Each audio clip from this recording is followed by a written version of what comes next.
I responded to a 911 call from a man pretending to be a little girl. Every cop sees something that they'll never forget, something that will stick with them for the rest of their life. What I am about to describe to you is that story for me. This is the most disturbing thing I have ever witnessed. When I turned 21, I joined the police force in a remote town that I won't name. The department needed new officers, and I was a young father who needed money, so the timing was perfect. Because I was a rookie, they assigned me to the night shift. It ran from 6 at night to 6 in the morning. The guys at the station sometimes teased me about my hours, saying that I always worked the crummiest shifts. I actually didn't mind them. I've always been a night owl. The guys even called me Nighthawk, and honestly, I kind of liked that. Besides busting people for speeding and pulling over the occasional drunk driver, I spent most nights sitting back, listening to podcasts. In a weird way, it was kind of relaxing. After a year in the department, something happened one night that changed everything. A severe thunderstorm rolled into town and caused major power outages. Torrential downpour flooded most of the major roads. To be in the best position possible when accident reports came in, I parked my cruiser in a parking lot in the middle of town. At 2 o'clock in the morning,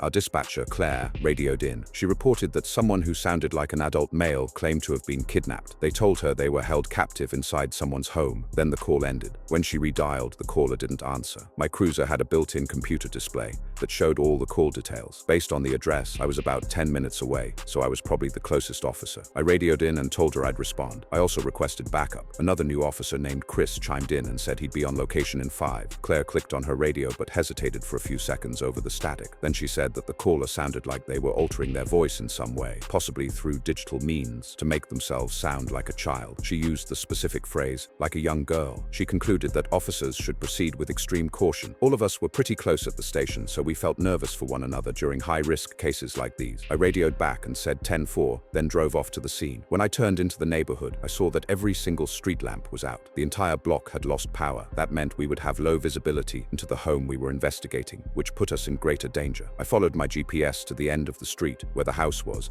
and saw that Chris had already beaten me. His cruiser was idling in front of the house. I pulled up next to him and rolled down my window. Chris commented on the home's poor condition. I glanced ahead, taking it in for myself. The grass was knee-high. Overgrown bushes blocked out the windows. The roof was dented in several areas and had a ton of missing shingles. It looked completely abandoned. This sent off alarm bells in my head. You can gather a lot about someone's mental state by how they treat their living space. I told Chris I'd take the lead. We both stepped out of our cruisers into the pouring rain, opened our umbrellas, and followed a waterlogged path up to the door. Chris clicked on his flashlight. Whenever a second officer like Chris is present during an investigation, their entire job is to protect the leading officer by monitoring the suspect's body language. If the suspect makes a move on the cop that's interrogating them, they neutralize the threat. Chris made the perfect backup because he was both observant and calm under pressure. This allowed me to focus solely on the suspect's story and if I was hearing the truth. When we reached the door, I rang the bell. Then we stood there, listening for movement inside. Rain pounded against our backs. After a few seconds, footsteps shuffled up to the door. Then they paused. Whoever was on the other side stood completely still, just waiting. A strange feeling came over me that we were being watched. Slowly, my gaze drifted over to the peephole. As soon as I made eye contact, a distorted shape moved back, like whoever was watching us had pulled their head away. I told whoever was in there that we'd like to ask them a few questions. I asked them to open up, please. They froze again,